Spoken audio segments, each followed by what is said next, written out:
കേരളത്തിൽ കോളിളക്കം സൃഷ്ടിച്ച ഷാരോൺ വധക്കേസ് വിധി ഈ മാസം 17-ന് നെയ്യാറ്റിൻകര അഡീഷണൽ സെഷൻസ് കോടതിയാണ് വിധി പറയുന്നത്. കാമുകനെ കളനാശിനി കലർത്തിയ കഷായം കുടിപ്പിച്ച് കൊലപ്പെടുത്തിയ കേസിലാണ് വിധി. ഷാരോൺ പ്രണയബന്ധത്തിൽ നിന്ന് പിന്മാറാത്തതാണ് കൊലപാതകത്തിൽ കലാശിച്ചത്.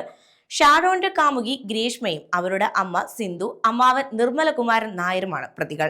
ഒന്നാം പ്രതിയായ ഗ്രീഷ്മ വിഷം കൊടുത്തതിനും കൊലപാതകത്തിനുമാണ് വിചാരണ നേരിട്ടതെങ്കിൽ തെളിവ് നശിപ്പിച്ചതിനാണ് അമ്മയ്ക്കും അമ്മാവനുമെതിരെ കേസ്. പ്രോസിക്യൂഷന്റെയും പ്രതിഭാഗത്തിന്റെയും അന്തിമവാദം കഴിഞ്ഞ ദിവസം പൂർത്തിയായി. തുടർന്നാണ് വിധി പറയാനായി ഈ മാസം 17-ലേക്ക് Neyyattinkara additional sessions judge AM Basheer case മാറ്റിയത്. ജ്യൂസ് ചലഞ്ചിന് മുൻപായി പാരസെറ്റമോളിനെ കുറിച്ച് ഗ്രീഷ്മ ഗൂഗിളിൽ തിരഞ്ഞത് പനി ആയതുകൊണ്ടാണെന്നാണ് പ്രതിഭാഗം വാദിച്ചത്.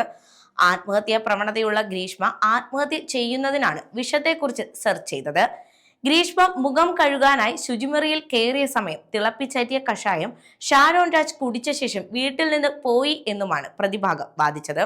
ഈ വാദങ്ങൾ കെട്ടുകഥകളാണെന്നും ഡിജിറ്റൽ തെളിവുകളുടെയും മെഡിക്കൽ തെളിവുകളുടെയും ഫോറൻസിക് തെളിവുകളുടെയും അടിസ്ഥാനത്തിലായിരിക്കണം പ്രതികൾക്കെതിരെയുള്ള കുറ്റം തെളിയിക്കപ്പെടേണ്ടതെന്നും പ്രോസിക്യൂഷൻ വാദിച്ചു. വിധി അറിയുന്നതിനായി കേരളം ഒന്നാകെ കാത്തിരിക്കുകയാണ്. എന്തിന്റെ പേരിലായാലും ഒരു ജീവൻ എടുക്കുക എന്നത് മാപ്പർഹിക്കാത്ത കുറ്റമാണ്. അതിന് അർഹിക്കുന്ന ശിക്ഷ തന്നെ ലഭിക്കുമെന്ന് നമുക്ക് കരുതാം.